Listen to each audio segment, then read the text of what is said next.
ضروری سمجھتا معذرت کے ساتھ ایک یہ جو دعات کی تنخواہوں کا یا ان کے بنیادی اخراجات کی فراہمی کا مسئلہ ہے، میرا اپنا مشورہ یہ ہے کہ جیسے ہم دعوت کے لیے ذہن سازی کرتے ہیں، دعات کی کفالت کے لیے بھی اہل ثروت کی ذہن سازی کرنے کی ضرورت ہے۔ جیسے شیخ نے کہا، بہت اچھی بات کہی کہ جمعیت چونکہ وہ اوپر ہے اور ہر جگہ اہل ثروت کون ہے وہ جانتے ہیں، ہر علاقے کے اپنے علماء کی کفالت وہاں سے کروانے کے لیے تھوڑی سی محنت کرے تو بہت بڑا کام ہو سکتا ہے۔ پچھلے دنوں ایک خبر میری نظر سے گزری، اس کے بعد میں نے کچھ لکھنا چاہا تو بھی مجھے لگا لکھنا چاہیے، اور پھر دوسری طرف دیکھا تو کہا نہیں یہ نہیں لکھنا چاہیے، تو اسی تردد میں وقت نکل گیا۔ میں ایک سنا دیتا ہوں آپ کو مختصر۔ بنگلور کے اندر پچھلے دنوں ہفتہ 10 دن یا 15 دن پہلے کہیے کہ یہ جو صفائی کا عملہ ہوتا ہے نا، صفائی کرمچاری جن کو کہتے ہیں، صفائی کا عملہ، وہ احتجاج پہ بیٹھا بنگلور کے فریڈم پارک میں۔ ان کا احتجاج کیا ہے؟ ان کی تنخواہ جو ہے ماہانہ 18,000 روپے حکومت سے ان کو ملتی ہے۔ ان کا احتجاج یہ ہے کہ 18,000 روپے ہمارے لیے ناکافی ہے، ہماری تنخواہ بڑھائی جائے۔ بنگلور کے ایک مسلم ایم ایل اے ان کے ساتھ شریک ہوئے، اور شریک ہو کر انہوں نے کہا کہ مجھے جو ہے میرا اپنا مطالبہ یہ کہ حکومت ان کی تنخواہ ڈبل کرے، 18 کے بجائے 35-36 ہزار روپے ان کی تنخواہ دینی چاہیے۔ یہ خبر پڑھ کر مجھے بہت تکلیف ہوئی۔ کیوں ہوئی میں آپ کو بتاؤں گا تو آپ کو برا لگے گا، لیکن مجھے تھوڑا سا کہنے دیں، یہ بات میں بول دوں تو برا نہ مانے آپ۔ میں آپ کو مانتا ہوں کہ آپ ورثۃ الانبیاء ہیں، لیکن مجھے یہ سوچ کر افسوس ہوا کہ صفائی کرمچاری کی تنخواہ جو ہے جسے وہ ناکافی سمجھ رہے ہیں، بنگلور کی مسجدوں کے اکثر مساجد کے ائمہ کی تنخواہ اس سے کم ہے۔ یہ ہماری قوم کی حالت ہے۔ میں لکھنا چاہا اس پر، لیکن میرا دل نہیں مانا کہ میں ورثۃ الانبیاء کی ضروریات کو اجاگر کرنے کے لیے اتنے نچلی مثال کا استعمال کروں۔ میرا دل گوارا نہیں کہ میں اس لیے خاموش رہ گیا۔ ورنہ آپ سوچیں کہ آج بھی یہ جو دعات ہیں، اللہ ان کو جزائے خیر دے، ان کی قربانیوں کو دیکھ کے دل سے دعا تنہائیوں میں نکلتی ہے۔ 10,000 روپے، 12,000 روپے، 15,000 روپے میں تنخواہ پر جو ہے وہ آج زمینی سطح پہ اتر کے کام کر رہے ہیں، کچھ آسان کام نہیں کر رہے ہیں، وہ بڑی قربانیاں وہ دے رہے ہیں۔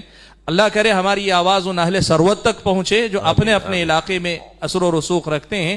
تھوڑی سی آپ کی توجہ سے 20 دعات کے مسائل حل ہو سکتے ہیں، اور جو بھی علماء ہیں جن کی کسی بھی صاحب ثروت سے ذرے اچھے تعلقات ہیں، آپ اس پر محنت کیجئے کہ آپ کے اہل ثروت آپ کے علاقے کے علماء کی کفالت کرے۔ میں یہ بھی کہنا چاہوں گا، ہمارے اپنے دعات میں بہت گھومتا پھرتا ہوں نا، تو اکثر ہمارے علماء مجھ سے کہتے ہیں، کیا کہتے ہیں پتہ ہے؟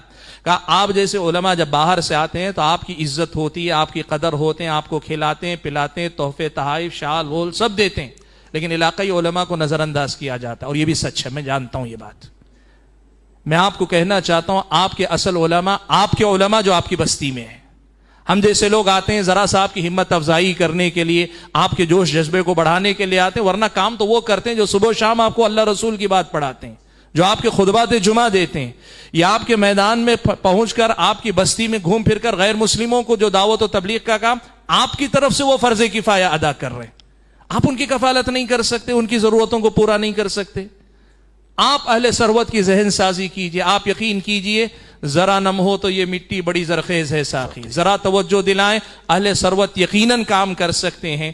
تو اس میدان میں میں شیخ کی اس بات سے اتفاق کرتا ہوں کہ جمعیت کو اس میں پہل کرنی چاہیے، اور علماء کو بھی اس میں پہل کرنی چاہیے۔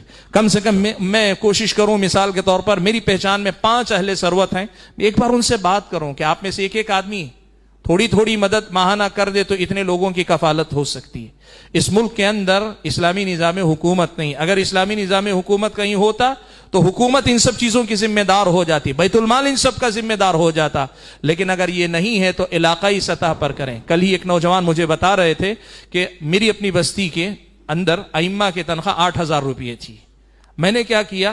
جمعیت کو بھی نہیں، ذمہ داروں کو بھی نہیں، عام نوجوانوں سے میں نے درخواست کی۔ آج یہ صورتحال ہے کہ اس تنخواہ کے ساتھ اضافی تنخواہ مقامی نوجوان آپس میں تعاون سے دے دیتے ہیں۔ کوشش کریں تو دروازہ کھل سکتا ہے۔ یہ واقعی سنگین مسئلہ ہے۔ میں آپ کو بتاؤں، یہی مسئلہ نہیں حل کرنے کی وجہ سے اہل حدیثوں میں راقیوں کا مسئلہ، پیسے لے کے رقیہ کرنے والوں کا مسئلہ بڑھتا جا رہا ہے، اور وہاں سے جو ہے توہم پرستی پھیل رہی ہے، بدعقیدگی پھیل رہی ہے، اور بسا اوقات اخلاق سے گری ہوئی حرکتوں کی بھی رپورٹیں آ رہی ہیں۔ آپ اگر اس مسئلے کو حل نہیں کریں گے، اس کا رد عمل قوم کو ہی جھیلنا پڑے گا۔ ہم کو اس کو سمجھنا چاہیے. معذرت چاہتا ہوں، شیخ نے کہا تھا مختصر جواب دیں، لیکن اس کو کیا مختصر کریں.